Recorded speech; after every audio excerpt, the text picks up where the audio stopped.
Sa pahayag na inilabas ni Coach Tim Cone matapos matalo sa Tall Blacks, kailangan nilang matuto habang nasa bakbakan. Ayon sa kanya ng makapanayam ng media, tuloy ang pag-aaral habang umaabante ang kanyang grupo at si CJ Perez tila motivated na maglaro kalaban ng Australia. Panawagan niya, paghandaan ang susunod na bakbakan. Pahayag din niya, malungkot na matalo pero inamin naman niya na may pagkakataon para makabawi. Tutukan po natin ang lahat ng yan pero bago yan, paki-subscribe, like and share na lang muna para pareho tayong updated. Isang pamosong linya ang binitiwan ni Coach Tim Cone matapos bakbakan ng Tall Blacks ang Gilas, Pilipinas. Ayon sa kanya, ayaw niyang sabihin ito pero kinakailangan. Tanong, ano ang pamosong linyang ito na pinakawalan niya sa media? Tutukan natin si Coach Tim sa report ni Olman Leyva ng Philstar. Ayoko mang sabihin to pero tuloy lang ang aral habang umaabante tayo.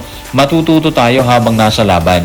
Pero ayoko ng mindset na muntik na tayong manalo. Muntik na natin nagawa to. Walang silbi yung muntik eh. Hindi tayo magpapalusot sa sarili natin. Ang gusto natin panalo, period. Tuloy lang yung aral. Yan yung linyang madalas nating marinig kapag talo, di ba? Move on, charge to experience, bawi next game. Ngayon, sabi ni Coach Tim Cone, ayaw niya sa we almost won mindset. Ayaw niya ng muntik na, di ba? Gusto niya panalo, period. Pero kung tutusin, parang pareho lang din yan sa dating linya ni Coach Chot Reyes na learning experience, di ba? Iba lang yung packaging, pero ang ending talo pa rin talaga. Ganun talaga buhay mga ka-playoffs. Dumaan naman tayo sa panalo, di ba? Versus Guam. At dun masaya tayo. Siyempre, hindi lahat ng oras masaya at panalo tayo. May lungkot din yung talo, di ba? Yung muntik na, totoo yun. Isang possession lang, pwede pang mag-overtime. Nasa kamay na halos eh. Ramdam ng fans na kaya pa. Konting execution lang sana, konting exposure lang, ibang usapan na sana, di ba? Pero alam mo kung bakit panalo yung Tall Blacks? Disiplina kasi sa endgame. Hindi sila nagmadali. Hindi sila nagpanik. Ginawa nila yung tama. Smart fouls, tamang spacing, tamang decision sa huling minuto. Yung crucial na depensa nila, grabe, saktong-sakto. Yung shot selection nila kontrolado. Hindi sila na-pressure sa ingay ng crowd. At eto na nga tayo mga ka-playoffs. Matapos ang muntik na kontra sa Tall Blacks, wala pang oras magmuni-muni dahil sa linggo, Australia Men's National Basketball Team na agad ang haharapin ng Gilas. At hindi na natin kailangan magkunwari. Dehado tayo rito. Alam natin kung gaano sila ka-physical, kadisiplinado, at kakomportable sa ganitong level ng laro. Hindi sila basta-basta bumibigay sa pressure lalo na sa crunch time. Kaya kung ayaw natin ng almost, una, siguro kontrolin natin yung tempo. Huwag tayong makipagbaharagan sa bilis at lakas nila. Smart pace, smart possessions. Pangalawa, rebounding at depensa. Isang extra possession ng Australia, malaking problema na sa atin yun sa Gilas, Pilipinas, di ba? Pangatlo, composure sa endgame. Walang hero ball dapat. Hanapin ang best shot, hindi yung highlight shot. May laban tayo nakita yan sa Tall Blacks.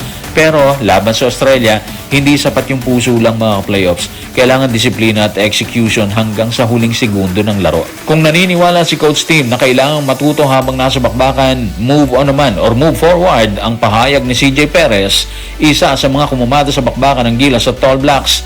Ayon sa kanya, malungkot matalo pero naniniwala siyang kayang bumawi ng grupo.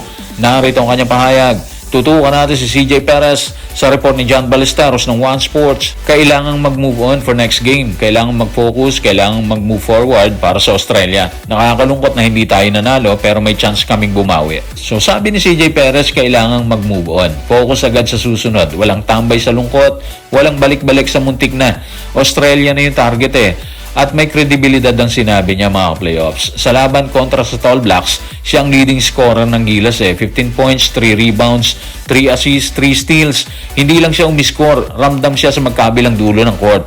Opensa at depensa. Yung 3 steals niya, grabe malaking bagay yun sa momentum. Yung drives niya, hindi takot sa contact. Yung energy niya, buhay na buhay doon. Ibig sabihin, hindi siya nagtago sa big moment.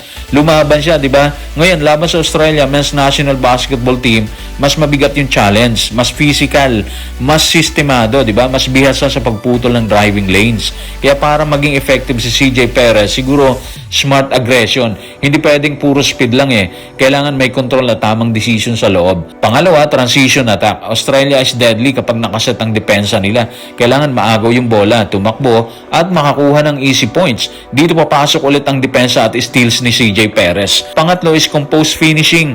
May pagkakataon na hahamunin siya sa ilalim talaga. Kailangan mataas ang IQ sa pagpili kung titira or ipapasa sa mga kasama niya. At higit sa lahat, consistency mga ka-playoffs. Hindi lang first half dapat hindi lang isang run.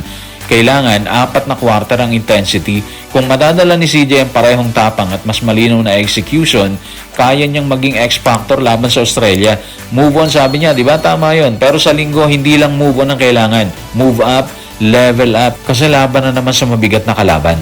So guys, maraming salamat.